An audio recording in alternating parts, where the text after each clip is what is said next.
কথা বলবা না, ঘর থেকে বেরোতে পারছেন না, পানি বন্দি, তাদের কাছে গিয়ে খাদ্য পৌঁছে দিচ্ছি। এবং সেই সাথে সাথে আপনারা দোয়া করবেন আমরা যেন যতদিন পর্যন্ত অন্য মানুষ তাদের স্বাভাবিক জীবনে ফিরে আসবে ততদিন আমরা আমাদের এই খাদ্য সামগ্রী দেশ কার্যক্রমের পক্ষ থেকে অব্যাহত দিয়ে যাবো। আমরা তাদের সঙ্গে আছি, আমরা ক্ষমতা চাই না, জনগণের হৃদয়ে অবস্থান করতে চাই।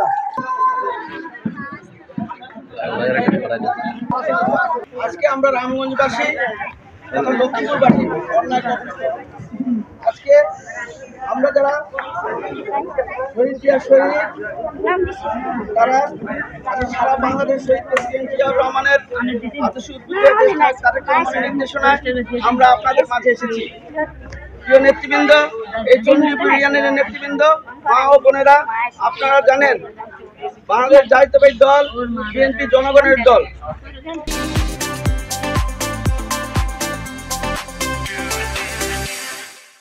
আমি একটি কথা প্রায় বলি, আমরা ক্ষমতায় চাই না, আপনাদের হৃদয়ে অবস্থান করতে চাই। আমরা আওয়ামী লীগ হতে চাই না, আমরা আপনাদের সন্তান হিসেবে আপনাদের হৃদয়ের মধ্যে অর্জন করে আপনাদের দোয়া চাই।